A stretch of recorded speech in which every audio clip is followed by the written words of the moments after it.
আসসালামু আলাইকুম প্রিয় দর্শক। আজকে আমি হজরত আবু বকর রাদিয়াল্লাহু তাআলা আনহু এর কিছু ঘটনা আপনাদের সাথে শেয়ার করব। আশা করি ভালো লাগবে ইনশাআল্লাহ। তাই অনুরোধ রইল ভিডিওটি শেষ পর্যন্ত সবাই শোনার জন্য। আরবের মরু প্রান্তর, দুপুরের রোদে বালু তপ্ত হয়ে আছে, পা রাখা খুবই কঠিন। সেই বালুর উপর দিয়ে হেঁটে চলেছেন হজরত আবু বকর রাদিয়াল্লাহু তাআলা আনহু। তিনি দেখলেন উত্তপ্ত বালুতে শুয়ে আছে এক যুবক। যুবকের পাশে তার মনিব দাঁড়িয়ে আছে। হজরত আবু বকর রাদিয়াল্লাহু তাআলা আনহু বললেন, কি করেছে এই যুবক? কেন তাকে শাস্তি দেওয়া হচ্ছে? যুবকটির মনিব ক্ষুদ্র কণ্ঠে বললেন, এ আমার কৃতদাস, সে ইসলাম গ্রহণ করেছে, তাই এ শাস্তি। আবু বকর রাদিয়াল্লাহু তাআলা আনহু এর মনে দয়া হলো। তিনি ওই যুবককে কিনে নিলেন, এরপর তাকে মুক্ত করে দিলেন।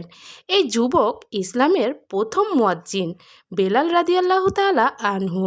তার সুললিত কণ্ঠে প্রথম আজান ধ্বনিত হয়। সেই সময়ে আরবে কৃতদাস প্রথা ছিল। মনিবরা কৃতদাসদের অনেক নির্যাতন করত। আবু বকর রাদিয়াল্লাহু তাআলা আনহু অনেক কৃতদাসকে কিনে মুক্ত করে দিয়েছিলেন। আবু বকর রাদিয়াল্লাহু তাআলা আনহু ছিলেন মুহাম্মদ সাল্লাল্লাহু আলাইহি ওয়াসাল্লাম এর ঘনিষ্ঠ সহচর। ইসলাম গ্রহণের পর তাকে অনেক অত্যাচার সহ্য করতে হয়েছে। একসময় কাফিররা মুহাম্মদ সাল্লাল্লাহু আলাইহি ওয়াসাল্লামকে হত্যা করার ঘোষণা দেয়। তখন মুহাম্মদ সাল্লাল্লাহু আলাইহি ওয়াসাল্লাম মক্কা থেকে মদিনায় হিজরত করেন। সেই সময় তার সাথে ছিলেন আবু বকর রাদিয়াল্লাহু তাআলা আনহু।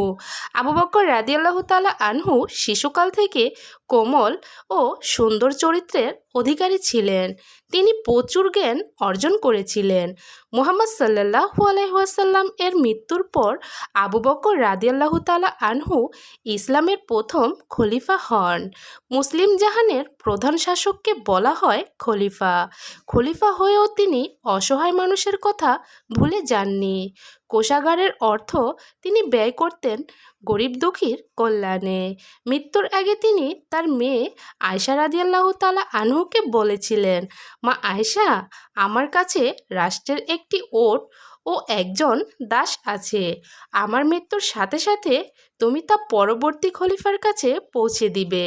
হজরত আবু বকর রাদিয়াল্লাহু তাআলা আনহু দাসদের প্রতি খুবই যত্নশীল ছিলেন।